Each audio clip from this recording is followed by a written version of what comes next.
it took me a long time to really be open to receive and not deflect. I was like the queen of deflecting compliments, or when people would point things out, I'd be like, oh no, but look at them, or oh no, it wasn't me, it was them.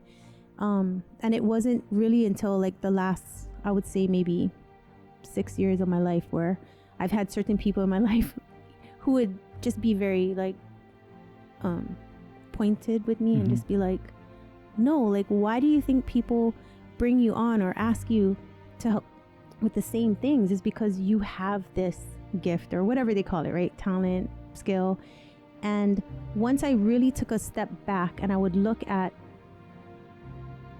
like what I do and why I do it and the success of it, whether it's in my classrooms or the teams that I can build, I realized, and even my own children, like I made many mistakes, but when I look at all three of those aspects, which I really love, those are like my passions, events, teaching, and my children, is I do it all the same. And I was like, oh, you know what? That is my gift, I guess. That is what, because it doesn't feel like work, even though it is work to parent and to teach and to, you know, run operations at an event.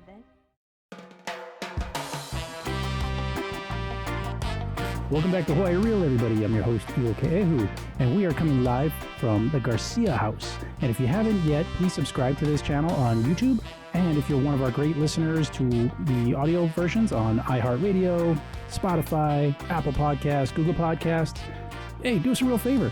Share it to one of your friends, one of your family members. It's great. It's going to help us out so much. And it's great content. Today, I have with me from Farrington High School, Theresa Schubert. Hi. Hi. Thanks for having me. Yeah, no problem. I like the hair. Is that your natural hair? Like, it's curly like that? It is. It's like, wow. It's actually tamed because I showered. I wanted to shower before I came. So. Earlier, it was like kind of big. So in an hour, it might be like bigger than what it is. So okay. You're welcome. So, coming from Farrington High School, you do a lot of events and stuff like that, not just with Farrington, but outside of Farrington also? Yes. So what is your kind of background with that? Well, what do you teach at Farrington? Right. So I am the student activities coordinator. Okay. And most people think I'm a counselor when I say that, but my job entails, it's like, if you can think of an umbrella of the overall goal for a student in their 4 years at school. Besides the academic portion, my job is to give them an extension of that. So an extension of the learning in the classroom. And that can manifest in prom, like something more like social, or something more like civic, where there are elections, you know, voting, or homecoming week, you know, the spirit of competition, you know, sportsmanship. And just being participatory and just giving them things where they can engage overall with their high school life. So unlike like an athletic director who does the sports section, the sports aspect of the extension of learning, I do more the social emotional, I like to call it. And but not a counselor. I'm not a counselor. I mean, it's like, wait, that sounds like a counselor. Well, I feel like every teacher wears that hat too. You know, you are counseling, but I feel very fortunate. I also get to be the leadership trainer teacher. So the students who take my class as an elective, they are exposed to a variety of literature that is used like at the management level.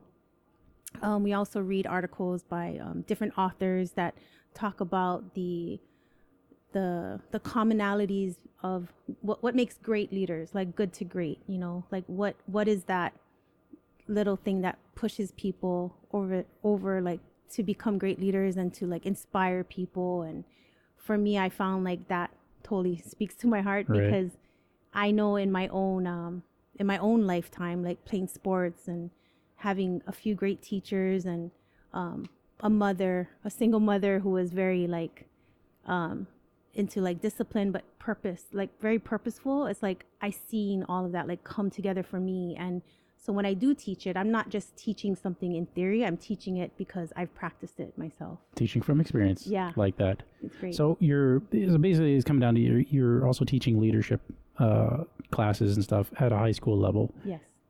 Is that a normal thing for high school? Because I'm thinking back to high school. I'm like, well, we had our like JROTC, and I guess that kind of lends to leadership. But outside of JROTC, I don't recall having leadership classes Right. in high school. So that is the most common answer I get from adults when they finally figure out what I do. And I would say that would be because at most high schools, leadership, the course that I teach is reserved for those who are in elected official type of roles. So like your like student government officers, your class council officers. But I'm very fortunate that our administration at Farrington High School, both the former administration, Ms. Catherine Payne, who is now president of the Board of Education, and our current principal, Alfredo Carganella, who is Farrington's first alumni principal and Filipino.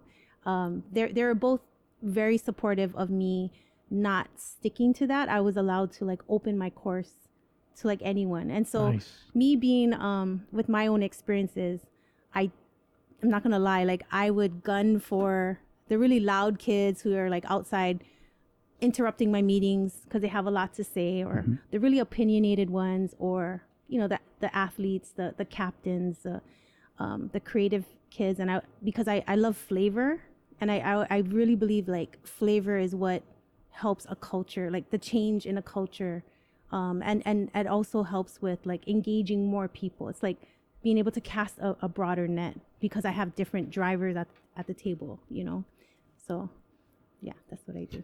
I like that you brought the culture into that, because that also plays in part to like your past and your history too, because you're part Samoan, part Caucasian. Yes. Afakasi. Yeah. And I just posted like a short, 15-minute video or something like that from a prior guest, Aito, and he's same thing, part Samoan, part white, and he grew up in that same environment where he didn't know which cousins or whatever to relate to better with. And, he just kind of was in the middle. Did you have that kind of experience growing up, and do you see that kind of experience at today at schools? Yeah, yeah. So my mother is of Samoan ancestry, but you wouldn't be able to tell. My mom was blonde for a long time, even after she had me. My mom had me when she was 16, so she was very youthful already looking, with me with a little afro. My father is pure Samoan, and every time I was with her, I remember her being questioned all the time. And I remember many incidences of us standing in line together. She's holding my hand, very blonde, and people would be speaking in Samoan, but she can understand because she went to high school there. She was a cheerleader there. My father was a football player there. You can figure the rest out. And wow, went there. Yeah, and so growing up, I was raised more so by my mother. If I did see my father, it would be the summers I would be sent to Samoa to go and live, stay with my father, and then come back to Honolulu to stay with my mom. And I saw like this stark difference of expectations, and so my mom, I would later realize that my mom raised us the way she did because she was a single parent, and she had like zero time for us to not assimilate to whatever environment she was put in, whether it was like a different workspace, or we were living with family, or we found a place, or she's dating somebody, and and we had to go to a different school. And whereas in Samoa, everything was basically, it was always the same. Like I knew where I fit in. I knew my role. Yet, because I was the Afakasi child, I did realize later on that I was treated differently. Of course. Right. But you're treated differently no matter what throughout the entire time. Yes. Whereas here locally, you're treated differently in this way, and then you're treated differently in a different way, and then you're treated differently in the other third way. Right. Right. So, for example, I went to 7 elementary schools, and I think you beat me. Wow. What? How many elementary schools did you?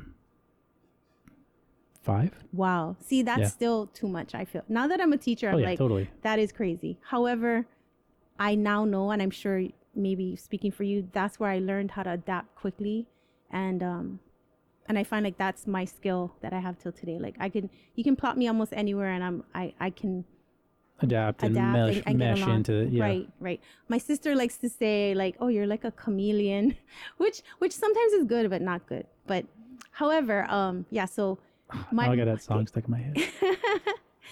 So karma, chameleon. Stop! Now I'm seeing Boy George in my head. But you did it to me first. So my mother wanted us to only attend schools that she felt were going to be beneficial to us. Mm-hmm. She didn't want us getting in trouble. She didn't want us to follow the path, whatever that she went down.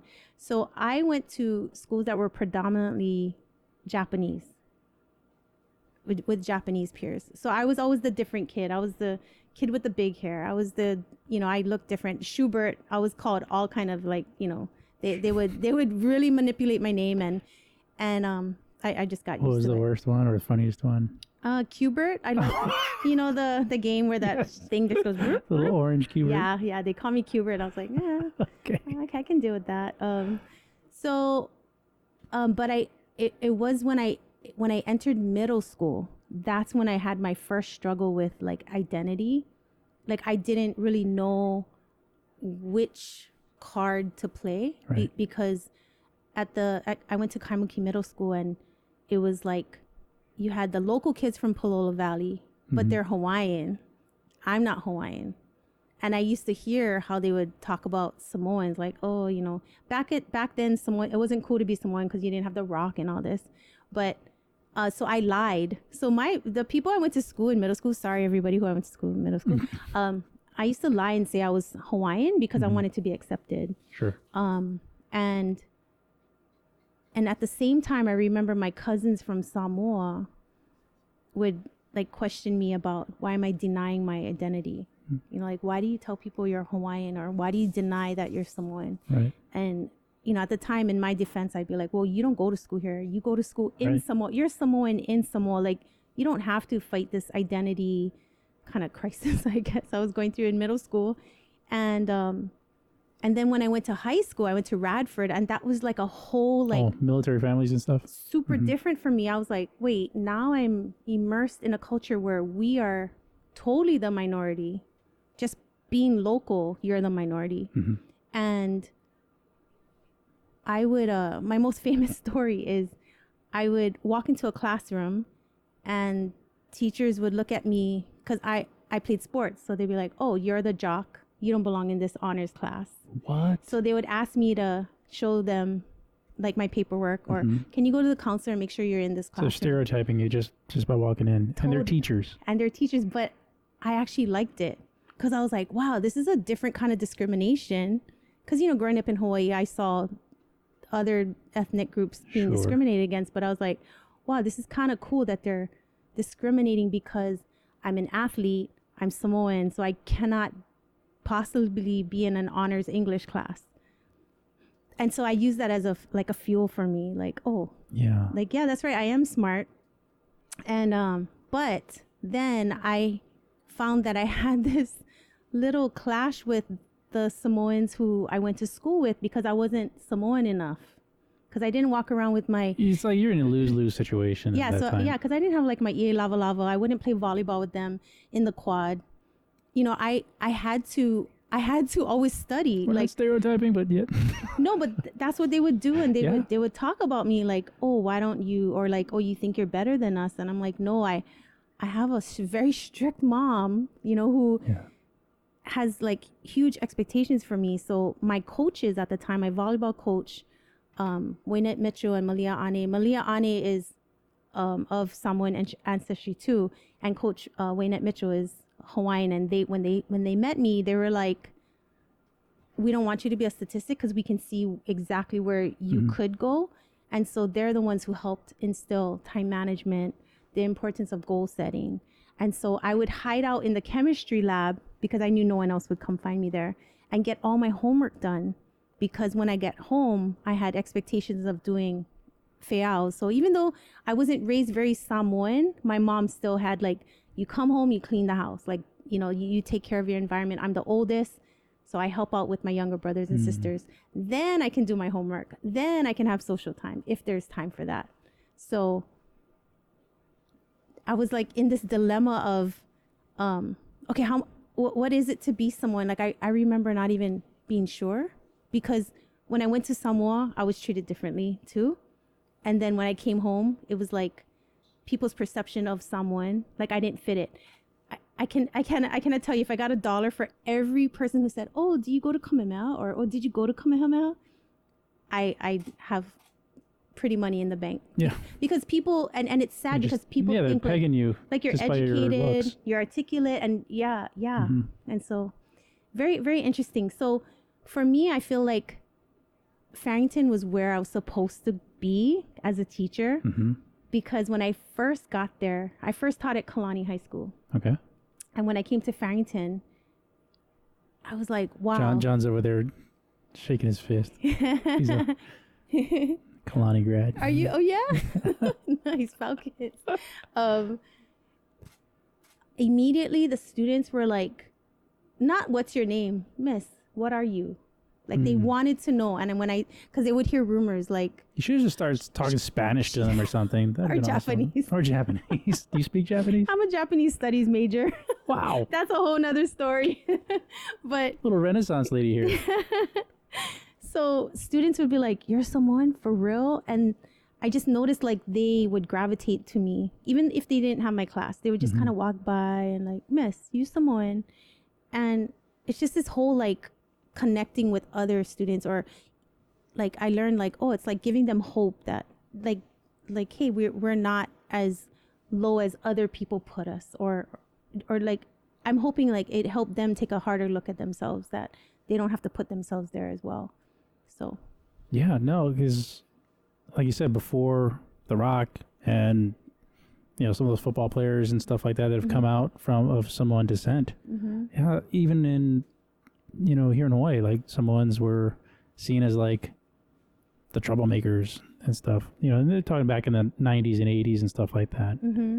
Well, so you asked the question earlier, like if I see it in the high schools, I definitely see it where, and I have these very honest conversations with my students when I hear them inadvertently making like racist remarks. Sure. I'm like, because it's about like they'll say like Micronesian. Yeah, like that's where I was getting at. It's like, so I was telling them like, these are the same comments that were thrown at me, because I'm from the 70s, 80s, and I'm like, and it's very hurtful. It's not true.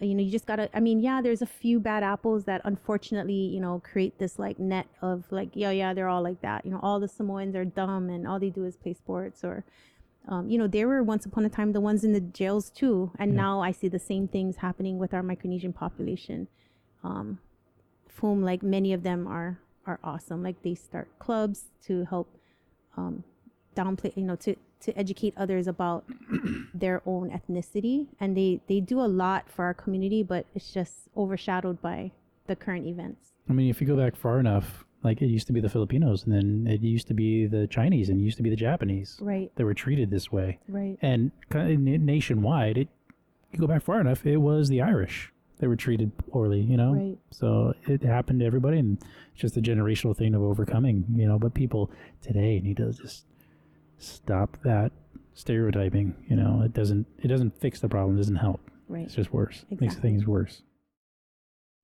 Okay. Well, just about what we were just talking about, like teaching and how that the finance aspect isn't really being taught in school. Oh, for sure. Yeah. And I feel that is the most disappointing latest news that we got, that the bill to introduce financial literacy in the schools was killed. Okay, talk about that. How come? Oh, so what is being taught in schools now as far as financial literacy? What was the bill that was going to improve it, and then what's going on now? So I feel that when I was in high school, and I think you perhaps, I think those from up until maybe the early 90s, okay, we were fortunate to learn things like how to write a check. What does balancing a checkbook look like? Yeah. Filling out applications. I believe we also had like home economics classes that introduced us to just the idea, the semblance of managing a home, whether Sewing, it's cleaning, cooking. right, mending things, or you remember that flower baby, or Yeah, you or had to some people carry had around the baby. eggs. Yeah. Yeah, so it's We like had a rice baby.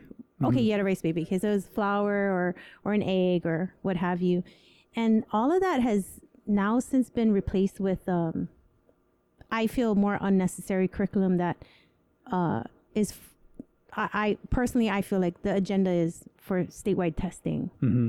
And my question as a mother with 5 children of my own, seeing my children take different paths, whether it's private school or public school, is when they graduated, like, did they really need that? And I know for me, the answer was no, because it was what I know that I taught them in the household, or the absence of what I, like maybe I forgot to teach them. That's what manifested in their young adult lives. Right, but school is just supposed to teach them like the standard or basics of like a wide range of things. Exactly. Right. Are they missing out on that wide range of things with certain items? Are they going too broad, or what's the dilemma? Like, how are they missing the boat with finances? I feel like the dilemma is, number one, they took away a lot of the home economic experiences that they would have. My own children, I thought it was just my students, but I forgot to look inward. Like, my own children didn't know how to like mend, like, you know, if something broke, like the shirt you're wearing, if their button broke, they're like, oh mom, and they want to like donate it. I'm like, because a broken button, because of a button. Yeah. And I'm like, no. And you know, when we talk about sustainability, like I feel like this whole shift of, oh, I don't know how to fix it, so I'm just gonna donate it. But then sometimes it ends up in the landfills. Like, that's a whole nother conversation. But it's because I feel like we're not sticking to the basics of, when we raise generations, are we really teaching them to be successful for the rest of their adult life, which could be the next 40 years of their life, if you know. And so where I feel like the schools are missing the boat is, we are not teaching them relevant skills that they need immediately upon exiting high school. Instead, we're looking at everyone's going to go to college, which for me, I went to college. I have my master's that helped me. However, that should not be the blanket answer for everybody. Right. Because we need people to go into vocational trades and all trades. that. Because who do we call when your toilet doesn't work? Yeah, you need plumbers, you need electricians. Yeah, you need people to fix your AC. Carpenters. Exactly. And I feel like we downplay that. Like, if you look at many high schools across the nation, they took away those VOTEC type of courses, and everything is just like the academics. And when we talk about something as sharply focused as finances, it really baffles me, because finances is something we will all forever have to deal with for the rest of our lives. And unfortunately, in the absence of being taught in the house, because maybe, as we were discussing earlier, it could be depending on your parents. It's always you acquire knowledge from your immediate environment. And for most of us, it's our parents or maybe even grandparents. And they may have outdated knowledge as to what it means to be financially literate. Totally. And then some of us may assign a value to where we are financially to our self-worth. And then that's where it gets dangerous too. And so in school, I feel like if we did offer, not even offer, I feel like it should be mandatory, where before they exit high school, they understand what is a credit score. Because a lot of my own students who I work with, I will ask them to do a, the typical like dream board. Like, okay, where do you see yourself in the next 3 years or 5 years or 8 years or whatever? And they all talk about, the American dream. I want to have a car, a home, get a degree, have a family. But when I backwards map with them, okay, how are you going to do that? Okay, how are you going to do that? And even something as simple as when they all complain, right? The typical teenager complaint. Oh, I can't wait till I'm 18. I can't wait till I get out of the house. I'm going to buy my own car. I'm going to get my own place. I'm going to get my own cell phone. And I entertain it. And then I ask them, okay, how are you going to do that? And then I love to backwards map with them. Yeah. So who pays for your phone now? My mom. And, she's always like, give me your phone. I'm like, it's my phone. And she's like, no, I pay for that. So, that's why they want their own phone. Right. But when I tell them, like, do you know what it takes to get your own phone? You can't just walk into any AT&T Sprint and say, hey, I want a phone. Like, they're going to do a credit check. And they're like, Miss, I don't even have a job. I'm like, I know. Yeah. So it's like, from my own experiences over the past 2 decades of working with teenagers, I'm like, it's very obvious that we are missing the boat in preparing them for their immediate adult world, starting with simple, like, financial literacy, because they have no idea. And fortunately for me, many of my students will go out and then I'll run into them, or they'll, with social media, they'll keep in touch. And I always ask the same question. Did we, insert high school name, did we prepare you for your young adult life? And they always say no. In college, they're like, oh yeah, I mean, I did well in my classes, but Miss, I didn't know I needed this and this. I wish I learned about this. And so, student voice will say like, oh, we want financial literacy classes. So it's sad that as much as our administration may push it or be for it, it just, I'm not even sure why it keeps dying at the legislative. So I guess one of my questions would be, are we putting too much emphasis on what kids are not allowed to do as they grow up and not having that responsibility? Because we were talking off camera about gun control and gun rights. And like in the 1800s, you're 13, 14, 15 years old. Well, you're starting a family, you're buying a house, buying a farm, and yeah, you have your musket and blah, blah, blah. But like nowadays, like you're 13, 14, 15, like you're trying to be popular in high school or whatever, trying to play a video game and stuff like that. You're not really learning the life skills. And are we allowing that? Are we as adults being the enablers, not putting enough responsibility on these teenagers and allowing them to, hey, you know what? You don't get to drink until you're 21. So we're not going to have that discussion. We're going to have that whole responsibility thing. We're not going to put that on you until you turn 21. And I mean, not specifically in that role, but, that could be covering the whole financial thing. Like, hey, you're 16. You don't need to know about finances yet. It's like, no, maybe they do. Maybe they need to have responsibility. Maybe they need to have credit cards. Maybe they need to have a job. Right. I don't know. Yeah, that's a great question, and I feel that it goes back to my belief that we are not preparing them for their relevant world. Our curriculum, I feel, is so outdated in terms of,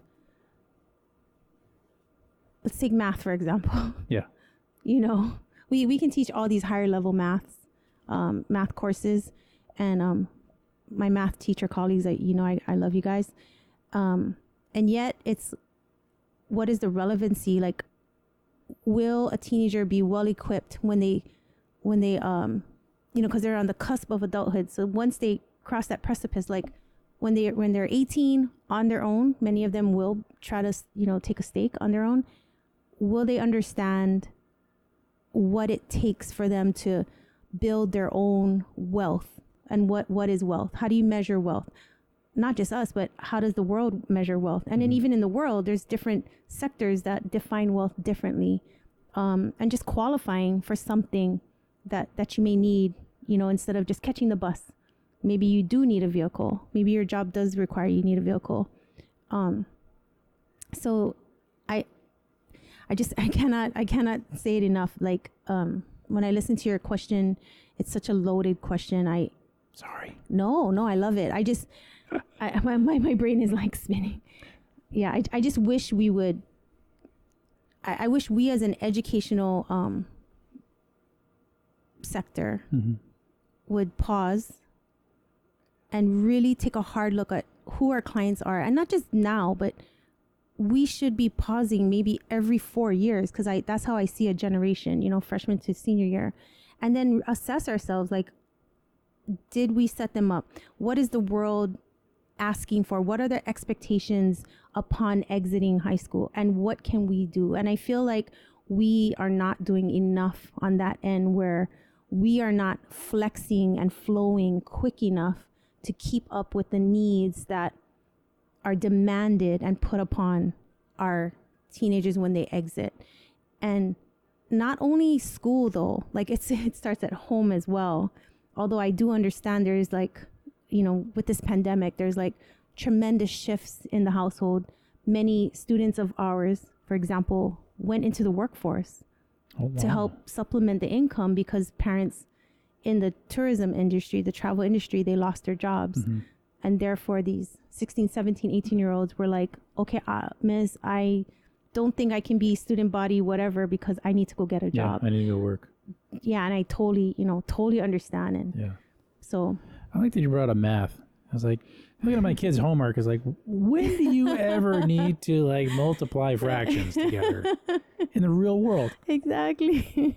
If you become an engineer, yes. Maybe if you're doubling a recipe, but that's about maybe. But then you'd go to trade school for that, right? You'd go to culinary school. No, you ask Google or Siri or Alexa. Yeah, so it's a very different world. You know, I remember people asking, do we allow students to use a calculator for math? And there was this huge like divide between educators. Yeah. Yes and no, and why? And now it's not calculators. They can. It's their phones. Yeah, I tease my students all the time. I'm like, and they go, "Oh, miss, I don't know this." I go, "Really?" Back in my days, I had to go to the library, find the card, go find the book. Decimal system. Now you can. I mean, of course, you have to filter and figure out what's a credible source and so on and so forth, and that's a whole other conversation. But they have a plethora of resources at their fingertips, and so if we tell them no using your phones, no calculators, like in the real world, I bust out my phone when I'm like, oh, what's the tip again? Yeah, because you're also teaching them to look for the answer. Yes. Not just memorize the answer. Exactly. And know how to research, know how to look for it. Because that's more important. Because you're going to encounter so many times in life where you don't know the answer. And no matter how much you think and use your brain, you just can't come up with it. Right. But the answer's out there if you look for it or if you know who to ask. Right. And you just excited me by saying that because, we were talking earlier about valedictorians and honor students, and off camera. I know, off camera, but that's okay. And I wasn't the 4.0 student, and yet I know that because of what I was taught, whether from my household and coaches or people who I feel were like cared enough to give me those life skills before I set out on my own. Oh my God, I just lost my train of thought. It's like the life lessons were more valuable than the school lessons. Than memorizing. Oh yeah, memorizing. Yeah. Like memorizing, I mean, it's good for like your basic multiplication table or whatever, but in life, like you said, like every single day we are faced with critical thinking, like, like, oh my God, is it raining right now? Is it going to rain? Like something as simple as like, how do I dress for work? Or, my daughters are photographers, for example. And like when they're going to do an outdoor shoot, like they got to think ahead for anything, right? And be prepared for anything and be able to like just move on the fly because the client is paying them for it. And that's just them, when you imagine like everybody every day having to make critical decisions, like are we really, really teaching critical thinking in the classrooms where, again, is that going to help them be productive and positively like successful in life? I think of that all the time. Critical thinking. Oh, the other thing I'd like to throw in there is public speaking. Oh, absolutely. Too many kids, brilliant, smart, but just they don't have the voice.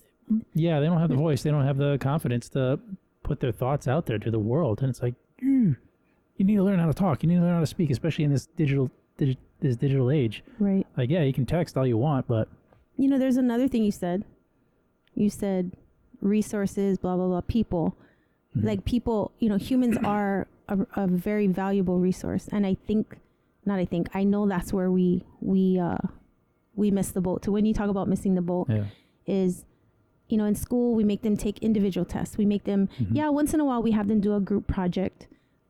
However, real life, it's really networking.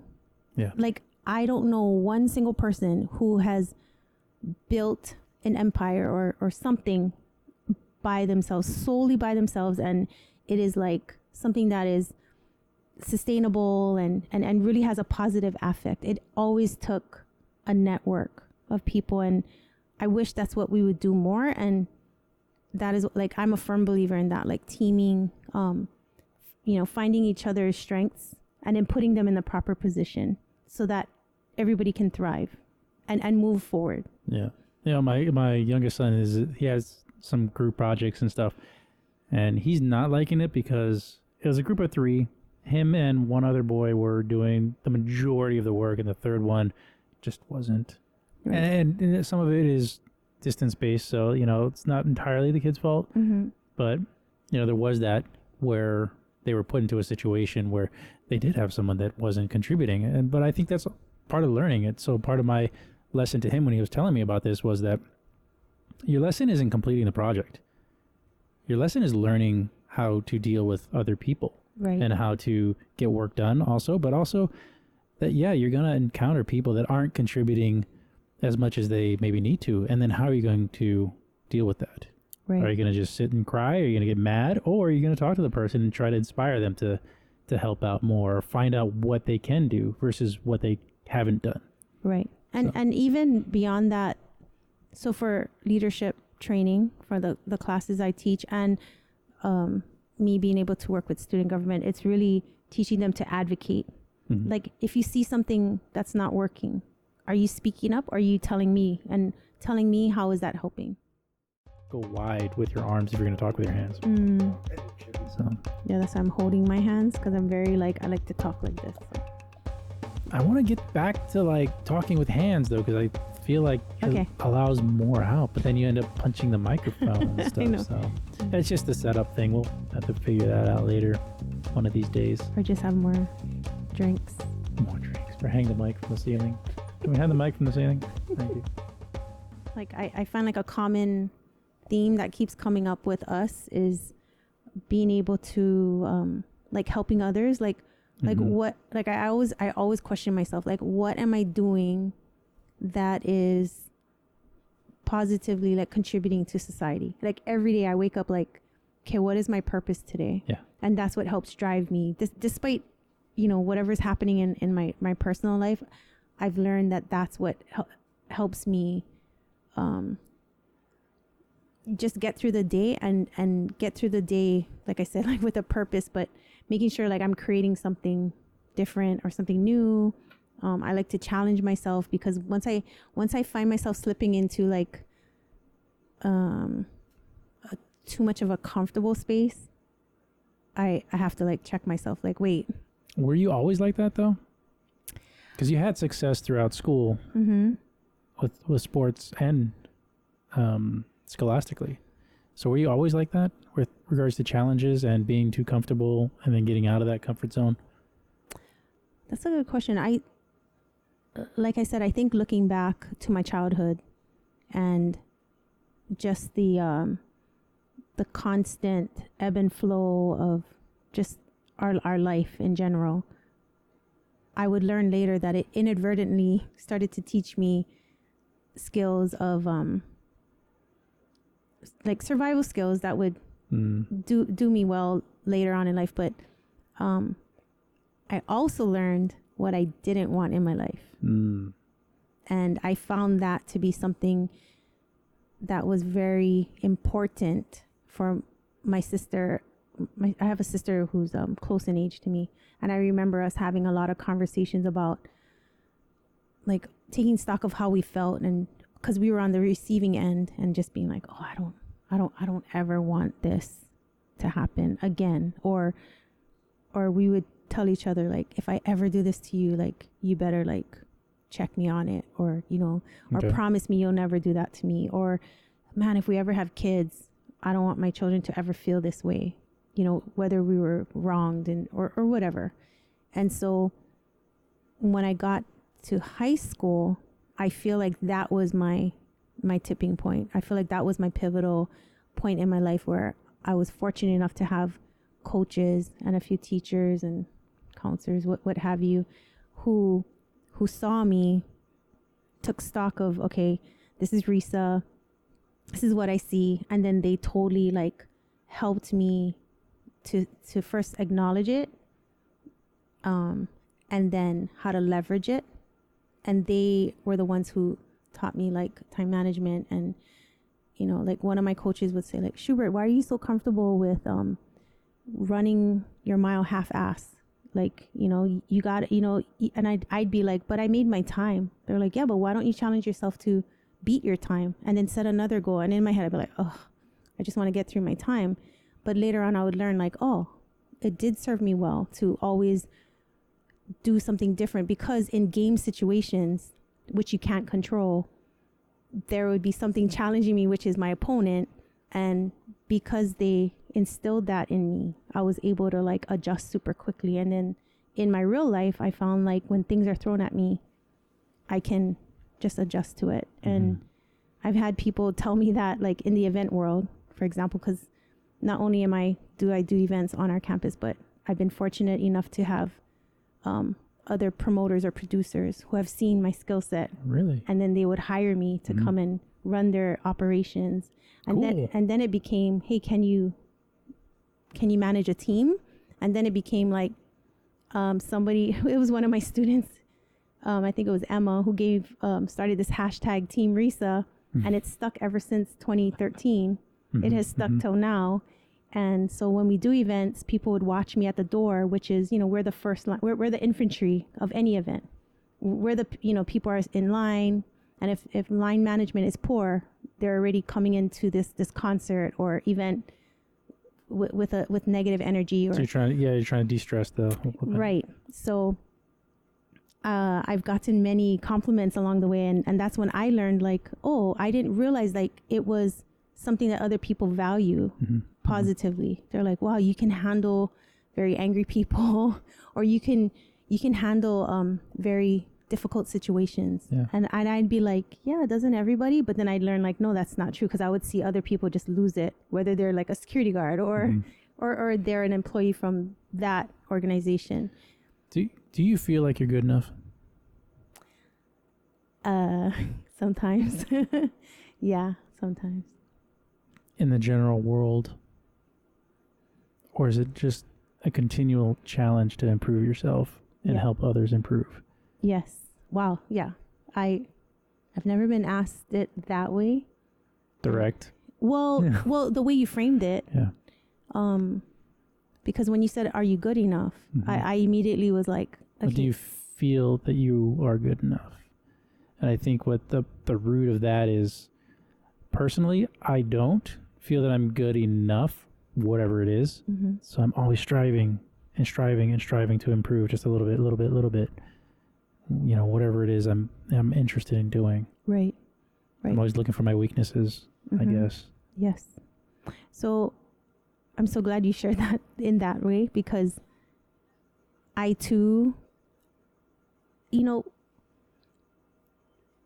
it took me a long time to really be open to receive and not deflect. I was like the queen of deflecting compliments, or when people would point things out, I'd be like, oh no, but look at them, or oh no, it wasn't me, it was them. And it wasn't really until like the last, I would say maybe 6 years of my life, where I've had certain people in my life who would just be very like pointed with me and just be like, no, like, why do you think people bring you on or ask you to help with the same things? Is because you have this gift, or whatever they call it, right? Talent, skill. And once I really took a step back and I would look at like what I do and why I do it and the success of it, whether it's in my classrooms or the teams that I can build, I realized, and even my own children, like I made many mistakes, but when I look at all three of those aspects, which I really love, those are like my passions, events, teaching, and my children, is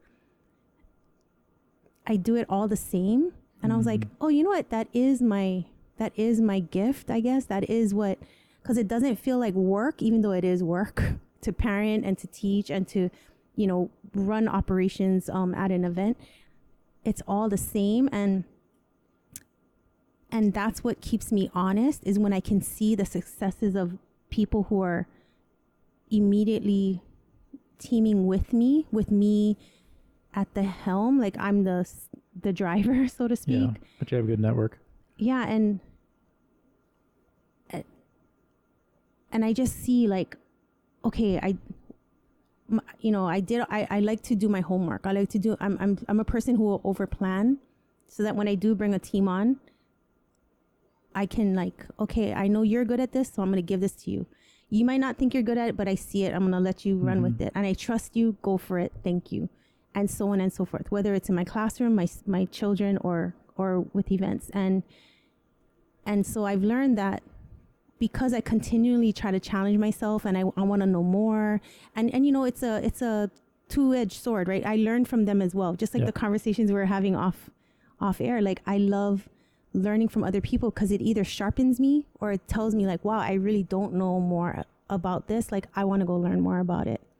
And so I love that question and how you said it. Like, do I feel like I'm enough? And I really hope that I never get to the point where I think I know it all. Because then, there's so many quotes about like, then that's the death of you. Like once you think you know it all, once you think you have nothing else to learn, like you're done. So I love learning from other people and just being in different experiences to like sharpen myself. I like Neil deGrasse Tyson. He's like, be comfortable and smart enough to know that you don't know everything. Yes.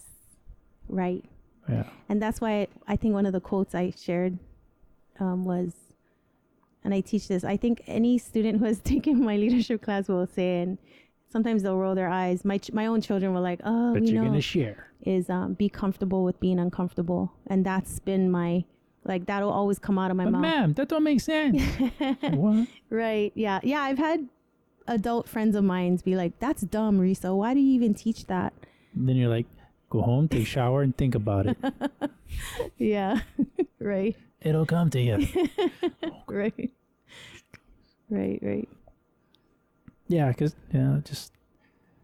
I do like that quote, be comfortable being or putting yourself in an uncomfortable situation. The more you do it, the less scary it is. And we were talking about fear, right? Yeah. And that's where I think you start taking the risks and stuff. Right.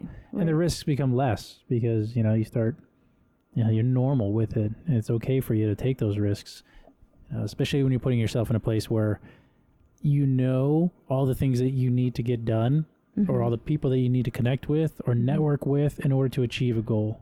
Right. And so it starts to make that scary risk a lot less scary. It's also about planning, but just doing that, it's getting out of your comfort zone, getting out of your, quote unquote box. Right. And I wanted to share along the lines of that is, so recently, just this past Saturday, had a photo shoot with a photographer from the Wall Street Journal. Oh, wow. For this this exercise. It's called a burn board. And I remember leading up to it, I was telling my oldest daughter, like, she's from New York. She used to shoot material for their marketing. Okay. And when they were first starting up. And I was like, I don't know. Like, and I'm showing her the website. I'm like, look, these are CEOs, corporate people, engineers. Like, I don't fit. Like, I think they're going to come and feel be like you belong there. I don't think she's good enough. So when you asked that question earlier, I was like, ooh, because I had those like, oh, I don't know. Like, are you sure you want to shoot me? Like, I'm not some like fit mom that, runs every day and, eats all plant-based food, and, but it's just a lot of that whole, like, the fear of, well, what if I am good enough? Yeah. And what does that mean? And what does that look like? And will I be judged if I feel like, yeah, I am good enough to be in the Wall Street Journal, Well, yes. Yeah, right? And that's the other part of the answer to, that question. Are you good enough? Yes and no. It should be it's not ever going to be a full yes, and I don't think it's ever going to be a full no. Right. Yeah, there are times when I'm not good enough, but yeah, you know what? There's other situations where, hell yeah, I'm good enough to do that. Hell yeah, I'm good enough to start this business. Hell yeah, I'm good enough to create a podcast and invite people that have, name recognition and stuff on the show. It's, yeah, I have to see that for both of what it is, the double-edged sword. Right. I love that. And for me, that just made me think about why I do what I do and how I do it. I've learned that, you know, from everything we talked about earlier, I'm a female. I'm Samoan. I didn't come from a privileged life. You know, it was a lot of struggles, which I learned a lot from. And when I look at where I am now, I've realized, and I used to I would never feel comfortable before even admitting this, but I realized like I am like a role model. I can have a positive impact on other females, and I would learn later, even males, you know, because I work with teenagers. And so whether it was the validation I got from my own children to my students, and then when I started doing events, the validation first came in, like what you were saying, it took one promoter to be like, hey, your skill set, I could use it, and saw what I did. And, you know, I always want to do the best, you know, I want to, I want to do a great job. I got validated for that. I got compensated, and I remember giving the money back like, no, this is too much money, because I just feel like this is just like, nope, that's what we're paying you for. Right. And then it was, can you, what about managing teams? Can you build teams? And then it was like my former students would graduate and come work at these events, and they were like, Miss, it's all the same. And then my children grew up, and then they would work my events and be like, oh my God, Mom, you're just like Mom, but business mom, but it's all the same. And in the end, it was, they all benefited from it because they got to practice their skill sets or build on, you know, to like many of them said, wow, I never knew I'd be good at this. Or wow, I didn't know I could like diffuse a situation. And they became my best line directors because they have the gift of gab. They can, you know, strike up a conversation or like de-escalate a situation. They're like, wow, that was kind of easy. And I was like, you're helping people to find their inner power and their superpower. Right. So whether the teams were 20 or 250 strong, it was just neat every single time for me to see like my work throughout the years of like really watching, like just paying attention to people and seeing what their strengths are, and then putting them in a position where I think you're going to succeed at that. And then seeing them even step up and do more. And then I was like, oh my God, like, look what you just did, helping them discover what they're good at. And like I said, like that's what drives me. And yes, it's a lot of work, but it, like I said, it just doesn't feel like work because that's how I know I'm in my sweet spot. I'm doing what I feel like I should be doing, which is helping other people like really find and discover and accept it and not deflect like what they're good at. And that is beautiful. And thank you so much for coming on the show and sharing that. I like that whole last segment right there, like just really, really bottled up everything that we've been talking about and how you're trying to help other people to find their roles, especially in the leadership roles, because we need more good leaders going forward. Well, I mean, humanity always needs good leaders. Of course. So that's great. Any last words for our fans out there? Just thank you for what you're doing. I look forward to seeing the growth of this podcast and thank you, future guests. And I really did learn a lot today, especially from our off-camera conversations. Yeah. I really appreciate what you're doing because I feel like this is what the world needs. And I really love the element of talking story. Like everybody has a story, and I really hope you continue this. We will. We will not be stopping. Thank you. All right, everybody. It's been great. And as always, stay happy, Hawaii. You gotta throw the shakas.